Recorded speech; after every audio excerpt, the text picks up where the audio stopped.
Hi friends, welcome back to my channel PSC Easy Codes. അപ്പോൾ ഈ വീഡിയോയിലൂടെ നമ്മൾ 8ാം ക്ലാസ്സിലെ മുഴുവൻ ചാപ്റ്ററുകളും എടുക്കുവാണ്.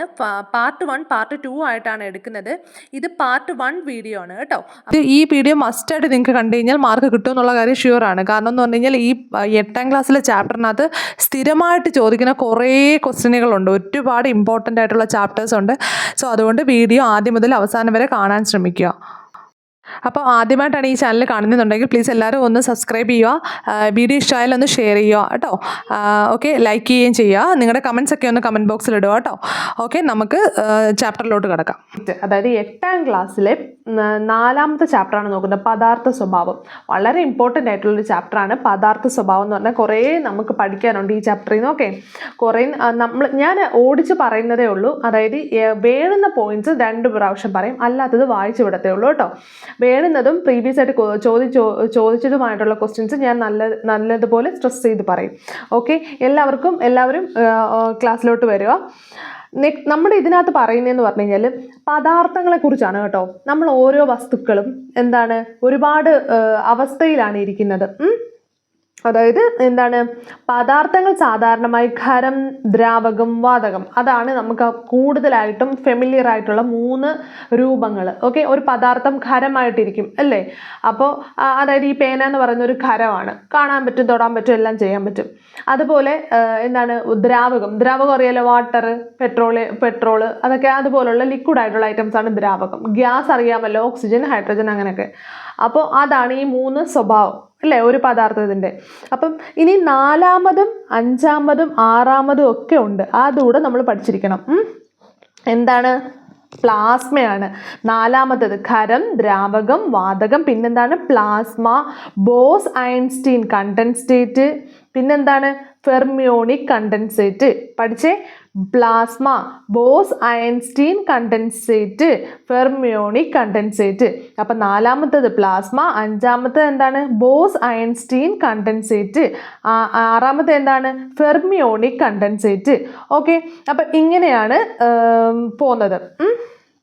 അതുപോലെ തന്നെ പദാർത്ഥങ്ങളുടെ 4ാമത്തെ അവസ്ഥ ഇങ്ങനെയൊക്കെ എക്സാമിന് ചോദിക്കുന്നത് എങ്ങനെയാണ്, പദാർത്ഥങ്ങളുടെ 5ാമത്തെ അവസ്ഥ അല്ലെങ്കിൽ പദാർത്ഥങ്ങളുടെ 6ാമത്തെ അവസ്ഥ. അപ്പം നമുക്ക് അങ്ങോട്ടും ഇങ്ങോട്ടും തിരിഞ്ഞു പോകും. ഈ പേരുകളെല്ലാം നമ്മുടെ ഓപ്ഷനിൽ കാണും, അതുകൊണ്ട് നമ്മൾ മറക്കരുത് കേട്ടോ. അപ്പം എന്താണ് പ്ലാസ്മ കഴിഞ്ഞാൽ പിന്നെ എന്താണ് ബോസ് ആണ്, ബോസ് ഐൻസ്റ്റീൻ കണ്ടൻസേറ്റ് ആണ് കേട്ടോ. പിന്നെ ഫെർമിയോണിക് കണ്ടൻസേറ്റ് ആണ് കേട്ടോ, ഫെർമിയോണിക് കണ്ടൻസേറ്റ്. ഓക്കെ, അപ്പം നമ്മൾ മറക്കാതിരിക്കുക കേട്ടോ. പിന്നെ പദാർത്ഥങ്ങളുടെ 4ാമത്തെ അവസ്ഥയാണ് പ്ലാസ്മ. സൂര്യനും മറ്റ് നക്ഷത്രങ്ങളുടെയൊക്കെ ഉണ്ടല്ലോ, അതിൻ്റെ കേന്ദ്രത്തിൽ കാണപ്പെടുന്ന ഏത് അവസ്ഥയിലാണ്? പ്ലാസ്മയാണ് കേട്ടോ. വളരെ ഇമ്പോർട്ടൻ്റ് ആണ്, അത് നോക്കിയിരിക്കുക. സൂര്യൻ്റെയും മറ്റ് നക്ഷത്രങ്ങളുടെയും കേന്ദ്ര ഭാഗത്ത് പദാർത്ഥം കാണപ്പെടുന്ന അവസ്ഥ ഏതാണ്? പ്ലാസ്മ മറക്കരുത് കേട്ടോ. ഉന്നതമായ താപനിലയിൽ കണികകൾ അയോണീകരിക്കപ്പെട്ട് അവസ്ഥയിൽ നിലനിൽക്കുന്ന പദാർത്ഥത്തിൻ്റെ അവസ്ഥയാണ് പ്ലാസ്മ കേട്ടോ. പദാർത്ഥത്തിൻ്റെ 5ാമത്തെ അവസ്ഥ ഏതാണ്? ബോസ് ഐൻസ്റ്റീൻ കണ്ടൻസേറ്റ്, 5ാമത്തെ അവസ്ഥ. ഓക്കെ, പദാർത്ഥത്തിൻ്റെ 6ാമത്തെ അവസ്ഥ ഏതാണ്? Fermionic condensate. ഓർത്തിരിക്കാൻ ഞാൻ പറയാം, പദാർത്ഥങ്ങളുടെ 5ാമത്തെ അവസ്ഥ എന്ന് പറഞ്ഞാൽ ബോസിനെയൊക്കെ പറയുമ്പോൾ എല്ലാവരും തടയാനുള്ള ഒരു ഇതുണ്ടല്ലേ, ബോസ് അല്ലേ. അപ്പം അവിടെ നിൽക്കി എന്നൊക്കെ പറഞ്ഞിട്ട് നമ്മൾ ഈ 5 പേരിലെടുത്ത് നമ്മൾ തടയുകയൊക്കെ ചെയ്യും. ബോസിന് അങ്ങനെയുള്ള അപ്പം ബോസ് കേട്ടോ. അപ്പം 5ാമത്തേത് ബോസ്. ഓക്കെ, 6ാമത്തേത് എന്താണ്? Fermionic condensate. നെക്സ്റ്റ്, പദാർത്ഥങ്ങളുടെ മറ്റൊരു അവസ്ഥയാണ് സൂപ്പർ ഫ്ലൂയിഡ് എന്ന് പറഞ്ഞിട്ട് പദാർത്ഥങ്ങളുടെ വേറൊരു അവസ്ഥയാണ് കേട്ടോ, സൂപ്പർ ഫ്ലൂയിഡ്. അത് മറക്കരുതേ. നെക്സ്റ്റ് നമുക്ക് നോക്കാം അവസ്ഥാ പരിവർത്തനം. അപ്പം ഇത് എന്താണ്, നമ്മൾ ഒരു അതായത് ഖരം ദ്രാവകമായിട്ട് മാറും, ദ്രാവകം വാതകമായിട്ട് മാറും. അപ്പം അതെങ്ങനെയാണെന്ന് നമുക്ക് നോക്കാം. അപ്പം അതിനു മുന്നേ ഞാനൊരു കാര്യം പറഞ്ഞോട്ടെ. ഇതിൻ്റെ സ്വഭാവം കണ്ടോ, ഖരം എന്ന് പറയുന്നത് ഒരു സോളിഡാണ്. ഖരം എന്ന് പറഞ്ഞാൽ സോളിഡാണ് അല്ലേ, സോളിഡ്. അപ്പം അതിന് മാസ് ഉണ്ടോ? ഈ പേനയ്ക്ക് മാസ് ഉണ്ടോ? മാസ് ഉണ്ട് അല്ലേ. ഈ പേനയ്ക്ക് നിശ്ചിത വ്യാപ്തമുണ്ടോ? വ്യാപ്തമുണ്ടല്ലോ, ഉണ്ട് അല്ലേ, വ്യാപ്തമുണ്ട്. അതുപോലെ ഈ പേനയ്ക്ക് സ്ഥിരമായ ഒരു ആകൃതി ഉണ്ടോ? ആകൃതിയുണ്ട്. ഓക്കെ, അതൊക്കെയാണല്ലോ. പിന്നെ ഒരു വെള്ളം എടുത്ത് നോക്കിക്കേ, വെള്ളത്തിന് എന്താണ് മാസ് ഉണ്ടോ? ഞാൻ ചോദിക്കുന്നതിന് മാത്രം ഒന്ന് ഉത്തരം പറഞ്ഞാൽ മതി, അറിയാമോന്ന് അറിയാൻ വേണ്ടിയിട്ടാണ്. വെള്ളത്തിന് മാസ് ഉണ്ടോ? മാസ് ഉണ്ട്. വെള്ളം വെയിറ്റ് ഇല്ലേ? അല്ലേ? ഈ കുപ്പിയിലെ വെള്ളം ഈ കുപ്പി വെള്ളമില്ലാത്തപ്പോഴും വെള്ളം ഉള്ളപ്പോഴും ഇതിൻ്റെ മാസിന് വ്യത്യാസം വരുന്നില്ലേ? ആണ്. ഓക്കെ. അതുപോലെ നിശ്ചിത വ്യാപ്തമുണ്ടോ? വ്യാപ്തമുണ്ട് അല്ലേ? വെള്ളം ഇരിക്കാൻ വ്യാപ്തം വേണം, വ്യാപ്തമുണ്ട്. ഓക്കെ. ഈ ഒരു സ്ഥിരമായ ആകൃതി ഉണ്ടോ വെള്ളത്തിന്? ആകൃതി ഉണ്ടോ? ഈ കുപ്പിയിൽ ഒഴിക്കുമ്പം ഈ കുപ്പിയിലെ ആകൃതി, അല്ലെങ്കിൽ എന്താണ് ഗ്ലാസ്സിൽ ഒഴിക്കുമ്പോൾ ഗ്ലാസിൻ്റെ ആകൃതി. അപ്പം ആകൃതി ഇല്ല കേട്ടോ. അപ്പം ഇനി വാതകം നോക്കിക്കേ, മാസ് ഉണ്ടോ വാതകത്തിന്?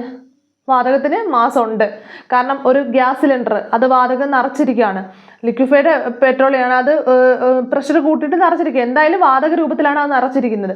അപ്പോൾ ഒരു ഒഴിഞ്ഞ സിലിണ്ടറും ഫുള്ളായിട്ടുള്ള ഒരു സിലിണ്ടറും തമ്മിൽ വ്യത്യാസമുണ്ടോ? വ്യത്യാസമില്ലേ? വ്യത്യാസമുണ്ട്. അപ്പോൾ നിശ്ചിത വ്യാപ്തമുണ്ടോ? വ്യാപ്തമില്ല അല്ലേ? വ്യാപ്തമില്ല. പക്ഷെ സ്ഥിരമായ ആകൃതി ഉണ്ടോ? ആകൃതിയും ഇല്ല. അപ്പോൾ വ്യാപ്തവും ഇല്ല, ആകൃതിയും ഇല്ല. എന്തിന്? ഗ്യാസിന്. പക്ഷെ മറ്റേതിനൊക്കെ നമ്മൾ പറഞ്ഞതുപോലെ തന്നെ ലിക്വിഡിന് മാത്രം ആകൃതി ഇല്ല, ബാക്കിയെല്ലാം ഉണ്ട്. ഓക്കെ ആണല്ലോ? അത് നമ്മളെ ലോജിക്കലി നമുക്ക് ചിന്തിച്ചാൽ തന്നെ നമുക്ക് മനസ്സിലാവും. ഓക്കെ. അപ്പം അതാണ് ഈ ടേബിളിൽ കൊടുത്തിരിക്കുന്നത്. നെക്സ്റ്റ് നമുക്ക് നോക്കിയട്ടെ. ഈ ഓരോന്നായിട്ട് മാറുവാണ്. ഖരം ദ്രാവകമായിട്ട് മാറുന്നു, ദ്രാവകം വാതകമായിട്ട് മാറുന്നു, അങ്ങനെ ഓരോന്നായിട്ട് മാറുവാണ്. അപ്പം അതൊന്ന് നോക്കിക്കേ എങ്ങനെയാണെന്ന്. നമ്മുടെ ഖരം ദ്രാവകമായിട്ട് മാറുന്നത് എങ്ങനെയാണ്? നമ്മുടെ ഖരം ദ്രാവകമായിട്ട് ഈ പേന ഇതിനകത്തൊന്ന് നല്ല ടെമ്പറേച്ചർ കൊടുത്ത് ഉരുക്കി കഴിഞ്ഞ് കഴിഞ്ഞാൽ ഇത് ദ്രാവകമാവത്തില്ലേ? ദ്രാവകാവസ്ഥയിലാവത്തില്ലേ? അല്ലെങ്കിൽ ഒരു മെഴുകുതിരി കത്തിച്ചു ഉണ്ടോ? ചൂടാക്കി കഴിഞ്ഞപ്പോഴത്തേക്ക് എന്തായി മാറി? മെഴുക് കണ്ടില്ലേ? ലിക്വിഡ് ഫോമിലായിട്ട് മാറും അല്ലേ ചൂടാവുമ്പം. അപ്പം ചൂടാവുമ്പോൾ ലിക്വിഡ് ഫോമിലാവും. ചിലപ്പോൾ ചൂടാവുമ്പോൾ എന്ത് ചെയ്യും? ലിക്വിഡ് ഫോമിലാവും കേട്ടോ. അപ്പം നമ്മൾ അങ്ങനെ ചൂടാക്കുമ്പോൾ, അതായത് ഒരു ഐസിൻ്റെ ട്യൂബ്സ്, അപ്പോൾ ആ ഐസ് ട്യൂബ്സിനെ നമ്മൾ എന്ത് ചെയ്യും? ഒന്ന് ചൂടാക്കി കഴിഞ്ഞാൽ പെട്ടെന്ന് എന്തെങ്കിലും വെള്ളമായി അങ്ങ് മാറത്തില്ലേ? വെള്ളമായി മാറും. റൂം ടെമ്പറേച്ചർ ആവുമെന്ന് പറഞ്ഞു കഴിഞ്ഞാൽ വെള്ളം ആവുന്നതിന് കാരണം അത് ടെമ്പറേച്ചർ കൂടുവാണ്. ടെമ്പറേച്ചർ കുറച്ചിട്ടാണ് ഫ്രിഡ്ജിൽ വെച്ചിരിക്കുന്നത്. അപ്പോൾ റൂം ടെമ്പറേച്ചർ ആവുമെന്ന് പറയുമ്പോൾ നമ്മൾ പുറത്ത് വെക്കുമ്പോൾ റൂം ടെമ്പറേച്ചർ ആവും. അപ്പോൾ അത് ചൂടാവുകയാണ്. അപ്പോൾ അത് ചൂടാവുമ്പോൾ അത് വെള്ളമായിട്ട് മാറും അല്ലേ? ദ്രാവകമായിട്ട് മാറുന്നു. ഓക്കെ. ഈ ദ്രാവകം വീണ്ടും അങ്ങ് ഹീറ്റ് ചെയ്യിപ്പിക്കുക. നമ്മൾ ആ വെള്ളമായ അതിനെ ഒരു പാത്രത്തിൽ ഒഴിച്ചിട്ട് വീണ്ടും നമ്മൾ ചൂടാക്കാൻ വെച്ചു. എന്തായി മാറും? കുറച്ച് നേരം കഴിയുമ്പോഴത്തേക്ക് ആ വെള്ളം കുറേ നേരം ഹീറ്റ് ചെയ്യുമ്പോഴേക്ക് ആ വെള്ളം നീരാവിയായിട്ട് അങ്ങ് പോവും, പിന്നെ കാണത്തില്ല അല്ലേ? അപ്പം ഹീറ്റ് ചെയ്യുമ്പോൾ എന്തായി മാറും? വാതകമായി മാറും. അപ്പം ഖരം ചൂടാക്കുമ്പോൾ ദ്രാവകമാകുന്നു, ദ്രാവകം ചൂടാക്കുമ്പോൾ വാതകമായി മാറുന്നു. ഓക്കെ. അതുപോലെ തന്നെ ഇനി ഈ വാതകം തണുപ്പിക്കുമ്പോൾ എന്തായി മാറും? ദ്രാവകമായിട്ട് മാറും അല്ലേ? ശരിയല്ലേ? ഈ വാതകം തണുപ്പിക്കുമ്പോൾ എന്തായി മാറും? ദ്രാവകമായിട്ട് മാറും. ഈ ദ്രാവകം വീണ്ടും തണുപ്പിക്കുമ്പോൾ ഖരമായിട്ട് മാറും. അതറിയാമല്ലോ.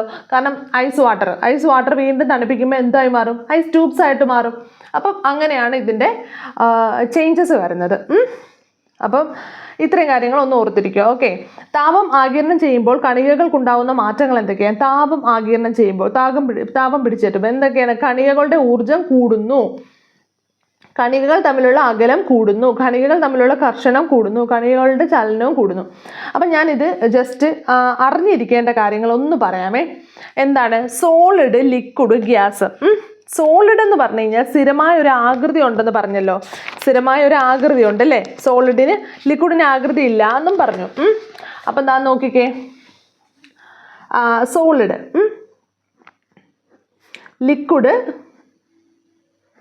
ഗ്യാസ്, അതായത് ഖരം, ദ്രാവകം, വാതകം. ഓക്കെ. അപ്പോൾ ഇത് നോക്കിയേ. ഈ സോളിഡ് എന്ന് പറഞ്ഞാൽ ഇതൊരു പദാർത്ഥമാണെന്ന് പറഞ്ഞാൽ ഈ സോളിഡിലെ പദാർത്ഥങ്ങളുടെ ആ ഒരു മോളിക്യൂൾസിൻ്റെ കാര്യമാണ് പറയുന്നത് കേട്ടോ. അതിനകത്തുള്ള സാധനം. ഈ സോളിഡിനകത്തുള്ള പാർട്ടിക്കിൾസ് ഈ കറക്റ്റായിട്ട് ഇങ്ങനെ ഇതിന് ആകൃതി ഉണ്ടാവാൻ കാരണം ഇതുപോലെ ടൈറ്റ്ലി അറേഞ്ച് ചെയ്ത് വെച്ചിരിക്കുമായിരിക്കും ഇതിൻ്റെ പാർട്ടിക്കിൾസ്. ഇതിൻ്റെ ഓരോ പാർട്ടിക്കിൾസും ഇതുപോലെ ഇങ്ങനെ ടൈറ്റായിട്ട് അറേഞ്ച് ചെയ്ത് വെച്ചിരിക്കുകയാണ്. അതുകൊണ്ടാണ് ഇതിനൊരു ഷേപ്പ് ഉള്ളത് കണ്ടോ. ഇതിനകത്തുള്ള ഓരോ കണികകളും എന്താണ് ഇങ്ങനെ അറേഞ്ച് ചെയ്ത് കറക്റ്റായിട്ട് വെച്ചിരിക്കുകയാണ് കേട്ടോ. അപ്പോൾ അതുകൊണ്ടാണ് ഇതിനൊരു ഷേപ്പ് ഉണ്ട്, സോളിഡിനൊരു ഷേപ്പ് ഉണ്ട്. അപ്പം ഈ ലിക്വിഡിന് ഇച്ചിരിയൊക്കെ ദൂരമാണ് കേട്ടോ. അധികം ടൈറ്റ്ലി അറേഞ്ച്ഡ് അല്ല, കുറച്ച് ദൂരമാണ് കേട്ടോ. അപ്പം ഇങ്ങനെയൊക്കെയാണ് ഇരിക്കുന്നത്. ഓക്കെ. കുറച്ച് ദൂരമാണ് കേട്ടോ. അപ്പം എന്താണ്, ലിക്വിഡിന് ടൈറ്റ്ലി അറേഞ്ച്ഡ് അല്ല, അതിനകത്തുള്ള കണികകൾ ടൈറ്റ്ലി അറേഞ്ച്ഡ് അല്ല, ഇത് കുറച്ചൊക്കെ ഡിസ്റ്റൻസിലാണ് ഇരിക്കുന്നത്. ഓക്കെ, അതുകൊണ്ടാണ് ഇതിന് ഷേപ്പ് ഇല്ലാത്തത്. ഗ്യാസിൽ നോക്കേ, ഗ്യാസിൽ ഒരു മോളിക്കൂൾ ഇവിടെ ആണെങ്കിൽ ഒരു മോളിക്കൂൾ ഇവിടെ ആയിരിക്കും, ചിലപ്പം വേറെ ഒന്നും ഇതിനകത്ത് കാണത്തില്ലായിരിക്കും, ഒന്നും ഇവിടെ ആയിരിക്കും. ഓക്കെ, അപ്പം ഇതിനകത്ത് ഗ്യാസിനകത്ത് എന്ന് പറഞ്ഞാൽ ഭയങ്കര ദൂരത്തിലായിരിക്കും എല്ലാം ഇരിക്കുന്നത്. അതുകൊണ്ടാണ് ഇതിന് ശരിക്കും ഷേപ്പും ഇല്ല, പിന്നെന്താണ് ഇതിന് വ്യാപ്തവും ഇല്ല എന്നൊക്കെ പറയുന്നത് അതുകൊണ്ടാണ് കേട്ടോ. അപ്പം ഇങ്ങനെയാണ് മോളിക്യൂൾസിൻ്റെ അറേഞ്ച്മെൻറ്റ്സ്. ഇനി ഞാൻ ചോദിക്കുന്നതിന് ഉത്തരങ്ങളൊക്കെ ഒന്ന് പറഞ്ഞേ. കണികകളുടെ ഊർജ്ജം കൂടുന്നോ കുറയുന്നോ അത് പറയണം. അത് ചോദിക്കും കേട്ടോ, എക്സാമിന് ചോദിക്കും. അതുകൊണ്ടാണ് ഞാൻ ഇത്ര എക്സ്പ്ലെയിൻ ചെയ്യുന്നത്. അപ്പം ഇത് മൂന്നും ഒന്ന് നോക്കിക്കേ. ഇവിടെ കണികകളുടെ ഊർജ്ജം കൂടുതൽ എവിടെയാണ്? അതായത് നമ്മൾ ഈ മോളിക്യൂൾസ് ഉണ്ടല്ലോ, ഈ മോളിക്യൂൾസ് അടുത്തടുത്തിരിക്കുമ്പോൾ ഇവർക്ക് ഊർജ്ജം കുറവാണ്. കാരണം ഇവർ ടൈറ്റ്ലി അറേഞ്ച് ചെയ്തിരിക്കും, ഇവർക്ക് അങ്ങോട്ടും ഇങ്ങോട്ടും ഒന്നും ചലിക്കാൻ പറ്റത്തില്ല, ഇവർക്ക് ശരിക്കും ഊർജ്ജം ഇല്ല.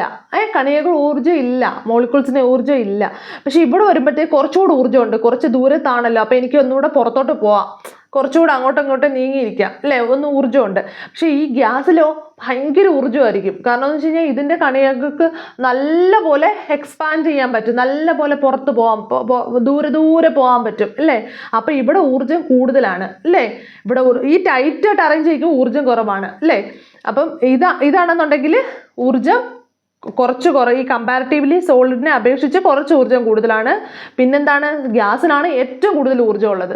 അപ്പം അങ്ങനെ ഓർത്തിരുന്നാൽ മതി. അതായത് നമ്മൾ ഈ കുട്ടികളുണ്ടല്ലോ, ഇതെല്ലാം കുട്ടികളാണെന്ന് വിചാരിച്ചോ, ഇതെല്ലാം നമ്മുടെ വീട്ടിലുള്ള കുട്ടികൾ. ഈ കുട്ടികൾക്ക് ഊർജ്ജം ഇല്ല, കാരണം നമ്മൾ എവിടെയും വിടത്തില്ല ഇവരെ, നമ്മൾ തന്നെ വീട്ടിൽ തന്നെ വെച്ചിരിക്കുകയാണ്. കാരണം പുറത്ത് പോകാനുള്ള ഊർജ്ജം അവർക്ക് കുറവാണ്. പക്ഷെ ലിക്വിഡിനകത്താണെങ്കിലോ, അതായത് നമ്മുടെ ഇവിടെ കുറച്ച്, അതായത് ഒരു തിരുവനന്തപുരം എറണാകുളത്തൊക്കെ ജോലി ചെയ്യുന്നവരാണെന്നുണ്ടെങ്കിൽ കുഴപ്പമില്ല, അവർക്ക് കുറച്ച് ഊർജ്ജം ഉണ്ട്. പക്ഷെ എങ്കിലും നമ്മുടെ ഒരു കൺട്രോളിലാണ്. ഓക്കെ, ഞാൻ ജസ്റ്റ് എക്സാമ്പിൾ പറയാം കേട്ടോ. പിന്നെ ഇത് നോക്കിയാൽ ഗ്യാസിൻ്റെ കേസിലാണെങ്കിൽ അവരിപ്പം കാനഡയിലോ അല്ലെങ്കിൽ സൗദിയിലോ ഒക്കെ ആണെന്നുണ്ടെങ്കിൽ അവർക്ക് ഊർജ്ജം ഒത്തിരി കൂടുതലാണ് അല്ലേ. അവർക്ക് എവിടെ വേണമെങ്കിലും എന്ത് വേണമെങ്കിലും പോകാം. നമ്മുടെ അട്രാക്ഷൻ കുറവാണ് അല്ലേ. അപ്പം മോളിക്യൂൾസ് തമ്മിലുള്ള അട്രാക്ഷൻസ് ഇവിടെ കുറവാണ്, അതുകൊണ്ട് തന്നെ ഇവർക്ക് എവിടെ വേണമെങ്കിലും പോവാം അല്ലേ. അപ്പം ഇവിടെ അട്രാക്ഷൻ കൂടുതലാണോ കുറവാണോ? സോളിനകത്ത് അട്രാക്ഷൻ കൂടുതലാണോ കുറവാണോ? അപ്പോൾ അട്രാക്ഷൻ കൂടുതലാണ്.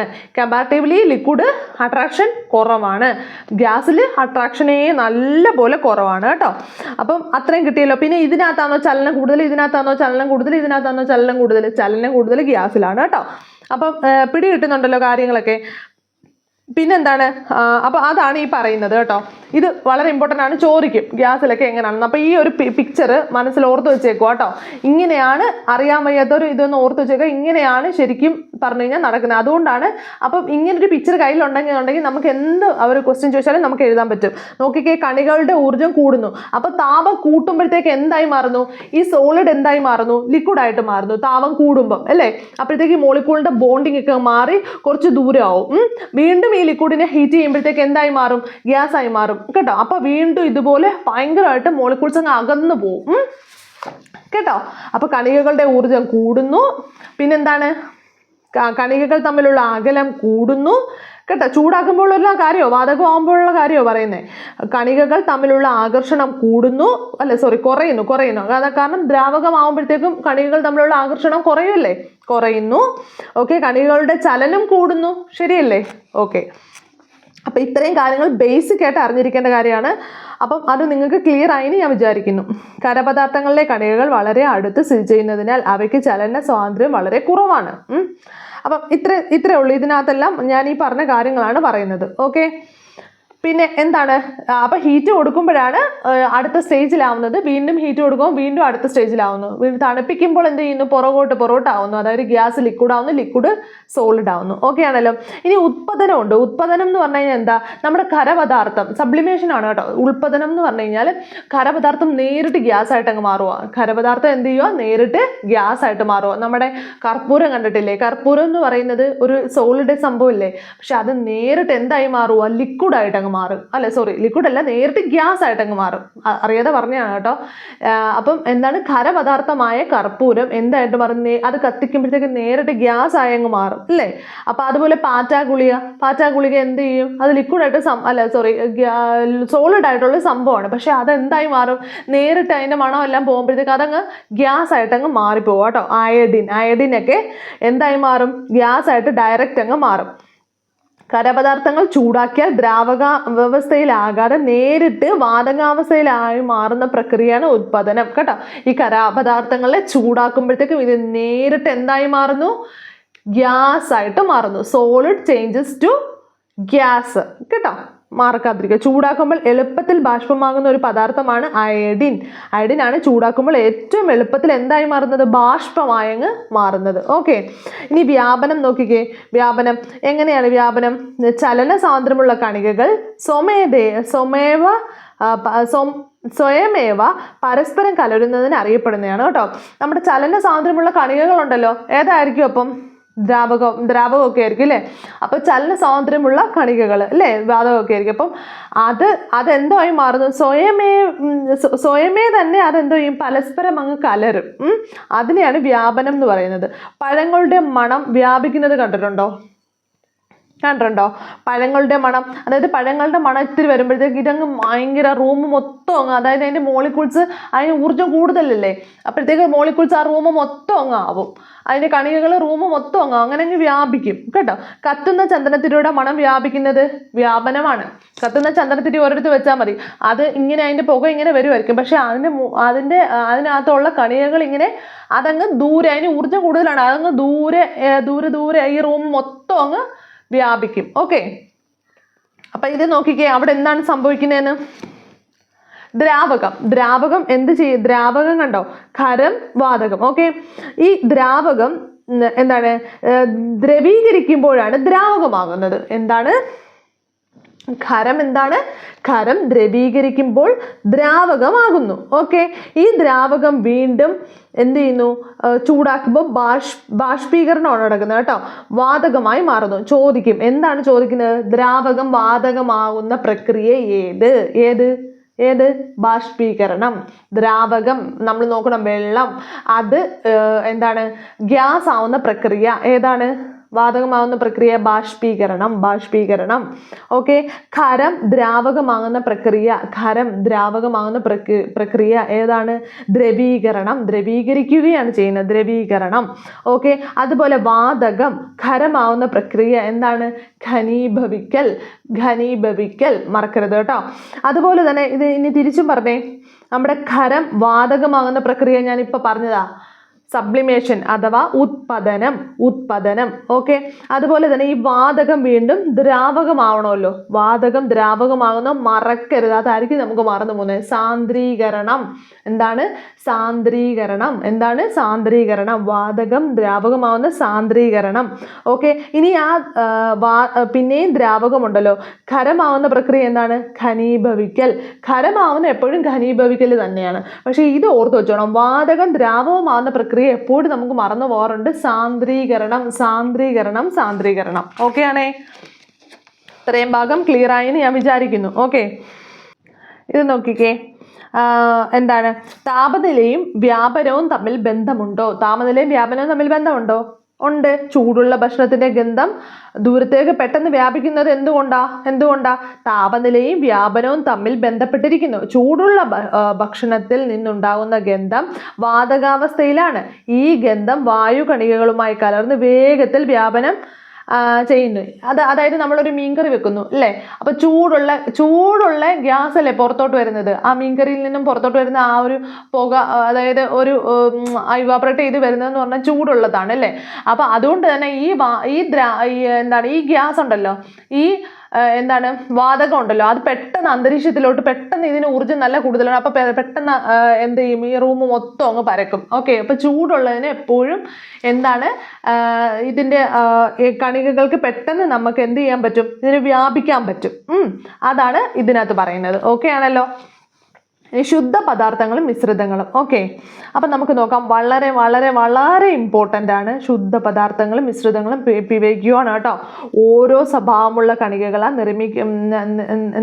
നിർമ്മിതമായ പദാർത്ഥങ്ങൾ അറിയപ്പെടുന്നതാണ് ശുദ്ധ പദാർത്ഥം. ഓരോ സ്വഭാവമുള്ള ഒരേ സ്വഭാവമുള്ള കണികകൾ ചേർന്നിട്ടാണ് എന്തുണ്ടാവുന്നത്? ശുദ്ധ പദാർത്ഥം ഉണ്ടാവുന്നത്. നിങ്ങളൊന്ന് നോക്കിക്കേ. ജലം, ഉദാഹരണം ജലമാണ് കേട്ടോ. ജലം, ഉപ്പ്.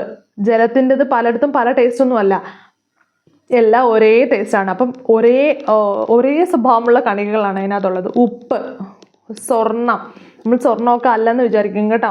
പഞ്ചസാര, നീരാവി, കാർബൺ ഡൈ ഓക്സൈഡ്. കാണാതെ പഠിക്കുക. ഐസ് അറിയത്തില്ലെങ്കിൽ കാണാതെ പഠിക്കുക, ചോദിക്കുക. ജലം, ഉപ്പ്, സ്വർണം, പഞ്ചസാര, നീരാവി, കാർബൺ ഡൈ ഓക്സൈഡ്, ഐസ്. എന്താണ് ജലം? ജലം ഉണ്ടെങ്കിൽ ഐസ് ഉണ്ടല്ലോ, ഐസ് ഉണ്ട്. ഉപ്പ്. ഓക്കെ, പഞ്ചസാര, ഉപ്പുണ്ടെങ്കിൽ പഞ്ചസാര ഉണ്ടല്ലോ, ഉണ്ട്. അപ്പം അതുപോലെ നീരാവി ഉണ്ടെങ്കിൽ കാർബൺ ഡൈ ഓക്സൈഡ് ഉണ്ടല്ലോ, നീരാവി, കാർബൺ ഡൈ ഓക്സൈഡ്. പിന്നെന്താണ്? ഇതെല്ലാം സ്വർണ്ണമാണ്. ഓർത്ത് വെച്ചേക്കുക. അപ്പം എന്തൊക്കെയാ ഒന്ന് ഓർത്ത് നോക്കിക്കേ. ജലം, ഐസ്, ഉപ്പ്, പഞ്ചസാര. പിന്നെന്താണ്? നീരാവി, കാർബൺ ഡൈ ഓക്സൈഡ്. ഓക്കെ ആണേ. പിന്നെന്താണ്? സ്വർണം. ഇത്രയേ ഉള്ളൂ ശുദ്ധ പദാർത്ഥം. നമ്മുടെ SRT പറഞ്ഞിരിക്കുന്ന എക്സാമ്പിൾസ് ഒന്നും വിടരുത് കേട്ടോ. വ്യത്യസ്ത സ്വഭാവമുള്ള കണികകൾ നിർമ്മിക്കപ്പെട്ടതാണ് മിശ്രിതങ്ങൾ. വ്യത്യസ്ത കണികകളാണ്. നോക്കിക്കേ. മണ്ണ് എല്ലായിടത്തും ഒരുപോലല്ല, പല പല കണികകളുണ്ട് അല്ലേ? മണ്ണ്. ഓക്കെ. Soda water. ഓക്കെ. പിച്ചള. പഞ്ചസാര ലായനി ആട്ടോ. ഉപ്പ് ലായനി. വായു. ഇതെല്ലാം ഒന്നും വേറെ ഒന്നിൻ്റെയും കൂടെ മിശ്രിതമാണ് കേട്ടോ, മിക്സ് ചെയ്യുന്നതാണ് കേട്ടോ. സോഡ വാട്ടർ കാർബൺ ഡൈ ഓക്സൈഡും വാട്ടറൂടെ മിക്സ് ചെയ്യുന്നതാണ്. അപ്പം സോഡ വാട്ടർ, പിച്ചള, പഞ്ചസാര ലായനി, ഉപ്പ് ലായനി, വായു. ഓക്കെ, മറക്കല്ലേ. പഞ്ചസാര ലായനി, ഉപ്പ് ലായനി, സോഡ വാട്ടർ. പിന്നെന്താണ്? മണ്ണ്, വായു. പിന്നെന്താണ്? പിച്ചള. മണ്ണ്, വായു, പിച്ചള. മറക്കരുതേ. മിശ്രിതത്തിൻ്റെ ഘടകങ്ങൾ വേർതിരിക്കുന്നത്. ഇനി വേർതിരിക്കുന്നത് നമുക്ക് നോക്കാം. വളരെ വളരെ ഇമ്പോർട്ടൻ്റ് കേട്ടോ. പ്രകൃതിയിൽ കാണപ്പെടുന്ന മിക്ക പദാർത്ഥങ്ങളും മിശ്രിതങ്ങളാണ്. മണ്ണ്, കടൽ, ഇതുപോലെ മിശ്രിതങ്ങളല്ലേ. ഈ മിശ്രിതങ്ങളെയൊക്കെ നമുക്ക് എന്ത് ചെയ്യണം? നമുക്ക് വേർതിരിച്ചെടുക്കണം. അപ്പം നമുക്ക് നോക്കാം. ഇത് നോക്കിക്കേ. സന്ദർഭം. ചായയിൽ നിന്നും ചായച്ചണ്ടി അരിച്ചല്ലേ നമ്മൾ എടുക്കുന്നത്? അങ്ങനെ അരിച്ചെടുക്കും. വെള്ളത്തിൽ നമ്മുടെ ഉപ്പ്, കടൽ വെള്ളത്തിൽ നിന്ന് ഉപ്പ് എങ്ങനെ എടുക്കുന്നത്? ബാഷ്പീകരിച്ച് ചെയ്തെടുക്കും അല്ലേ? അപ്പം നെല്ലും പതിരും വേർതിരിക്കുന്നത് എങ്ങനെയാണ്? പാറ്റിയെടുക്കും. അലൂമിനിയം പൊടിയും ഇരുമ്പ് പൊടിയും കലർന്ന മിശ്രിതത്തിൽ നിന്നും ഇരുമ്പ് വേർതിരിക്കുന്നത് എങ്ങനെയാണ്? കാന്തിക വേർതിരിക്കലാണ് കേട്ടോ. കാന്തിക, ശരിയല്ലേ? അലുമിനിയവും നമ്മുടെ ഇരുമ്പ് പൊടിയും കൂടി ഇടുമ്പോൾ ഒരു കാന്തം കാണിച്ചിട്ട് ഇങ്ങനെ കാണിക്കുമ്പോഴത്തേക്കും എന്ത് ചെയ്യും? ആ ഇരുമ്പ് പൊടിയെല്ലാം ഈ കാന്തത്തിൽ അങ്ങ് അട്രാക്ട് ചെയ്യും. അലൂമിനിയം പൊടി അവിടെ കിടക്കും. അപ്പോൾ അങ്ങനെയൊക്കെയാണ് നമ്മൾ ഉപയോഗിക്കുന്നത്. ജസ്റ്റ് പറയുക. ഇനി ഇതിൻ്റെ കാര്യങ്ങളിലോട്ട് കിടക്കുകയാണ് കേട്ടോ. അവരൊരു ഇൻട്രോ എന്ന രീതിയിൽ അത് പറഞ്ഞതാണ്. ഇനി എന്താണ്? സ്വേദനം എന്താണ്? മിശ്രിതത്തിലെ ഒരു ഘടകം ബാഷ്പീകരണശീലമുള്ളതും മറ്റുള്ളവ സാധാരണ രീതിയിൽ ബാഷ്പീകരിക്കാത്തതുമായാൽ. വളരെ ഇമ്പോർട്ടൻ്റ് കേട്ടോ. എന്താണ്? മിശ്രിതം ഉണ്ടല്ലോ, ഒരു മിശ്രിതം. ആ മിശ്രിതത്തിലെ കണികകളുടെ രണ്ട് സ്വഭാവമാണ്. എന്ത് സ്വഭാവമാണ്? ഒരെണ്ണം ബാഷ്പീകരണശീലമുള്ളത്, ഒരെണ്ണം പെട്ടെന്ന് ബാഷ്പീകരിക്കും. ഒന്ന് ചൂടാക്കി കഴിഞ്ഞാൽ പെട്ടെന്ന് അങ്ങ് ബാഷ്പീകരിച്ച് പോകും. മറ്റേതെന്താണ്? ബാഷ്പീകരണ സ്വഭാവമില്ല, അത് ബാഷ്പീകരിക്കത്തില്ല. അപ്പം അങ്ങനെ ആകുമ്പോൾ നമ്മളൊന്ന് ചൂടാക്കി കഴിഞ്ഞാൽ ഇതങ്ങ് മാറി മറ്റേതായിട്ട് കിട്ടത്തില്ലേ നമുക്ക്? അപ്പോൾ രണ്ട് വേർതിരിച്ച് കിട്ടും. അതിനെയാണ് സ്വേദനം എന്ന് പറയുന്നത്. ഓക്കെ. തമ്മിൽ കലരുന്ന ദ്രാവകങ്ങൾ അടങ്ങിയ മിശ്രിതത്തിലെ ഘടകങ്ങൾക്ക് തിളനിലയിൽ വലിയ വ്യത്യാസമുണ്ടെങ്കിൽ കേട്ടോ, തിളനിലയിൽ വലിയ വ്യത്യാസമുണ്ട്. മറ്റേത് ഒരു 100 ഡിഗ്രി സെൽഷ്യസിലാണ് ബാഷ്പീകരിച്ച് പോകുന്നതെന്നുണ്ടെങ്കിൽ ഇത് ചിലപ്പം ഒരു 10 ഡിഗ്രി സെൽഷ്യസിൽ ബാഷ്പീകരിച്ച് പോകുമായിരിക്കും. മനസ്സിലായോ? അതായത് രണ്ടിനും ഒരെണ്ണം ബാഷ്പീകരിക്കത്തില്ല, ഒരെണ്ണം ബാഷ്പീകരണശീലം ഉള്ളവയാണ്, ഒരെണ്ണം ഇല്ലാത്തവയാണ്. ഓക്കെ. അങ്ങനെ ഉണ്ടെങ്കിൽ മറ്റേത് കുറേ ഹൈ ടെമ്പറേച്ചറിലെ ബാഷ്പീകരിച്ച് പോകത്തുള്ളൂ. അങ്ങനെ ഉണ്ടെങ്കിൽ നമ്മൾ ഇതിൻ്റെ ഒരു മിക്സ് ചൂടാക്കുമ്പോൾ ആദ്യം അങ്ങ് മറ്റേത് ബാഷ്പീകരിച്ച് അങ്ങ് പോകുമല്ലോ. അപ്പം അടിയിലുള്ളത് കിട്ടും. അപ്പോൾ രണ്ടിനെ വേർതിരിച്ചെടുക്കാൻ പറ്റും. ഓക്കെ. അപ്പം അതാണ് ഈ ബാഷ്പീകരണ തിളനിലയിൽ വലിയ വ്യത്യാസം ഉണ്ടെങ്കിൽ നമുക്ക് സ്വേദനം വഴി ശരിയാക്കി എടുക്കാൻ പറ്റും. ഓക്കെ. അപ്പോൾ അതിൻ്റെ എക്സാമ്പിൾ നോക്കിക്കേ. ജലവും അസറ്റോണും തമ്മിൽ ഉള്ള മിശ്രിതം, അത് കലർന്ന മിശ്രിതം എങ്ങനെയാണ് വേർതിരിക്കുന്നത്? സ്വേദനം വഴിയാണ് വേർതിരിക്കുന്നത് കേട്ടോ. അതിൻ്റെ തിളനിലയിൽ വ്യത്യാസമുണ്ട്. നമ്മുടെ അസറ്റോൺ ആകുമ്പോൾ 96 ഡിഗ്രി സെൽഷ്യസിൽ എന്ത് ചെയ്യും? ഇത് ഇവാപറേറ്റ് ചെയ്തങ്ങ് പോകും, ഇത് ബാഷ്പീകരിച്ച് പോകും. ജലം എന്ത് ചെയ്യും? 100 ഡിഗ്രി സെൽഷ്യസ് ആകുമ്പോഴേ ബാഷ്പീകരിക്കത്തുള്ളൂ. അതിന് തിളനിലയിൽ നല്ല വ്യത്യാസമുണ്ട്. അതുകൊണ്ട് തന്നെ സ്വേദനം വഴി ഇതിനെ വേർതിരിച്ചെടുക്കാം. ഓക്കെ, ക്ലിയർ ആയി എന്ന് വിശ്വസിക്കുന്നു. സാധാരണ ലഭ്യമായ ജലത്തിൽ പല ലവണങ്ങളും ചേർന്നിരിക്കുന്നു. അവയെ സ്വേദനം വഴി നീക്കം ചെയ്താണ് കുത്തിവെപ്പിനും സ്റ്റിറോയിഡ് ബാറ്ററികളിലും മറ്റും ഉപയോഗിക്കാനുള്ള ഡിസ്റ്റിൽഡ് വാട്ടർ നിർമ്മിക്കുന്നത്. ഡിസ്റ്റിൽഡ് വാട്ടർ അങ്ങനെയാണ് നിർമ്മിക്കുന്നത് കേട്ടോ. എങ്ങനെയാണ്? സാധാരണ ലഭ്യമായ ജലത്തിൽ പല ലവണങ്ങളും ചേർന്നിരിക്കുന്നു. നമുക്ക് ലഭ്യമായ ജലത്തിലെ പല ലവണങ്ങളും ചേർന്നിട്ടുണ്ട് കേട്ടോ. അവയെ സ്വേദനം വഴി നീക്കം ചെയ്താണ്. ഇങ്ങനെ സ്വേദനം വഴി എന്ത് ചെയ്യും? ഇതിനെ അങ്ങ് നീക്കം ചെയ്ത് കളയും. അങ്ങനെയാണ് നമുക്ക് correct pure water, distilled water കിട്ടുന്നത് കേട്ടോ. അപ്പം എന്താണ്? അപ്പം ഇതിനൊക്കെ കുത്തിവയ്പ്പിനൊക്കെ ഉപയോഗിക്കുന്ന ഡിസ്റ്റിൽഡ് വാട്ടർ കിട്ടുന്നത് അതുപോലെയാണ്. നമ്മൾ മരുന്നൊക്കെ മേടിക്കുമ്പോൾ അതിനകത്ത്, കുഞ്ഞുങ്ങളുടെ മരുന്നൊക്കെ മേടിക്കുമ്പോൾ അതിനകത്ത് ഡിസ്റ്റിൽഡ് വാട്ടർ എഴുതിയിട്ടില്ലേ? അപ്പോൾ അവർ ഇങ്ങനെയാണ് ശരിയാക്കുന്നത്. അപ്പോൾ നമ്മുടെ വാട്ടർ ഉപയോഗിക്കരുത്, നമ്മൾ ചൂടുവെള്ളം വേണം ഉപയോഗിക്കാൻ. കാരണം ചൂട് ആക്കുമ്പോഴത്തേക്കും ഇതെല്ലാം എന്ത് ചെയ്യും? ബാഷ്പീകരിച്ച് പോകും, നമ്മുടെ പ്യുവർ വാട്ടർ ആയിട്ട് അവിടെ കിട്ടും. ഓക്കെ, ഇനി അംശിക സ്വേദനം വളരെ ഇമ്പോർട്ടൻ്റ് ആണ്. അംശിക സ്വേദനം എന്താണ്? അംശിക സ്വേദനം മിശ്രിതത്തിൽ അടങ്ങിയിരിക്കുന്ന ഘടകങ്ങളുടെ തിളനിലകൾ തമ്മിൽ ചെറിയ വ്യത്യാസമേ ഉള്ളൂവെങ്കിൽ, കുഞ്ഞു വ്യത്യാസമേ ഉള്ളൂവെങ്കിൽ നമുക്ക് എന്ത് ചെയ്യാൻ പറ്റും? ഇവ വേർതിരിക്കാൻ ഉപയോഗിക്കുന്ന മാർഗ്ഗമാണ് അംശിക സ്വേദനം. എന്താണ്? മിശ്രിതത്തിൽ അടങ്ങിയിരിക്കുന്ന ഘടകങ്ങളുടെ തിളനിലയിൽ തമ്മിൽ ചെറിയൊരു വ്യത്യാസമേ ഉള്ളൂ. അതായത് ഈ ഘടകങ്ങൾ തമ്മിൽ ചെറിയൊരു വ്യത്യാസമേ ഉള്ളൂ എങ്കിൽ കേട്ടോ, തിളനിലയിലാണ്. അതായത് ഇപ്പോൾ എന്തെങ്കിലും ഒരു രണ്ട് മിക്സറിനകത്ത് ആ രണ്ട് അടങ്ങിയിരിക്കുന്ന ആ രണ്ട് പദാർത്ഥങ്ങളുടെ തിളനിലയിലും ഒരു കൊച്ചു വ്യത്യാസമേ ഉള്ളൂ, ഒരു ചെറിയ വ്യത്യാസമേ ഉള്ളൂ, ഒരു അംശ വ്യത്യാസമേ ഉള്ളൂ എങ്കിൽ എന്ത്? ആ അംശിക സ്വേദനം. അംശിക സ്വേദനം. അതാണ്ട് ഇത് നോക്കിക്കേ, അവരുടെ എക്സാമ്പിൾ പറയുന്നത് എഥനോളും മെഥനോളും ഇവ പരസ്പരം കലരുന്ന ദ്രാവകങ്ങളാണ്. ഇത് തമ്മിൽ ഇങ്ങനെ കലരും. ഏതാണ്? എഥനോളും മെഥനോളും കലരും. ഇവയുടെ തിളനിലയിൽ ചെറിയ വ്യത്യാസമേ ഉള്ളൂ. അതുകൊണ്ട് തന്നെ ഇവ വേർതിരിക്കാൻ എന്താണ് ഉപയോഗിക്കുന്നത്? അംശിക സ്വേദനം. അപ്പം നോക്കുക, ഇതിൻ്റെ തിളനില എഥനോളിൻ്റെത് 78 ഡിഗ്രി സെൽഷ്യസ് ആണ്. പക്ഷെ മെഥനോളിൻ്റെത് എത്രയാണ്? 65 ഡിഗ്രി സെൽഷ്യസ് ആണ്. അപ്പം ഈ ചെറിയ വ്യത്യാസമേ ഉള്ളൂ എങ്കിൽ നമ്മൾ എന്താണ് ഉപയോഗിക്കുന്നത്? അംശിക സ്വേദനം. അപ്പം നമ്മളോട് ചോദിക്കും, മെഥനോളും എഥനോളും അടങ്ങിയിരിക്കുന്ന മിശ്രിതം വേർതിരിക്കാൻ എന്താണ് ഉപയോഗിക്കുന്നത്? എന്താണ് പ്രോസസ്സ്? ഏത് പ്രോസസ്സ് വഴിയാണ് ഇതിനെ വേർതിരിച്ചിരിക്കുന്നത്? എന്താണ്? അംശിക സ്വേദനം. മറക്കരുത് കേട്ടോ. അതുപോലെ പെട്രോളിയം ഒക്കെ വേർതിരിച്ചെടുക്കുന്നത് ഈ അംശിക സ്വേദനം വഴിയാണ് കേട്ടോ. അപ്പം ഇനി അങ്ങോട്ട് വരുമ്പോഴത്തേക്കും അതൊക്കെ നമുക്ക് നോക്കാം. മിശ്രിതത്തിൻ്റെ ബാഷ്പം അതൊന്നും വലിയ കാര്യമൊന്നുമില്ല കേട്ടോ.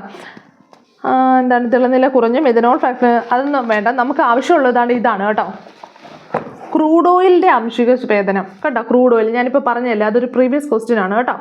എന്താണ്? ഭൂമിക്കടിയിൽ വളരെ ആഴത്തിൽ നിന്ന് കുഴിച്ചെടുക്കുന്ന ക്രൂഡ് ഓയിൽ തിളനിലകളിൽ അധികം വ്യത്യാസമില്ലാത്ത ഹൈഡ്രോ കാർബണുകളുടെ മിശ്രിതമാണ് കേട്ടോ.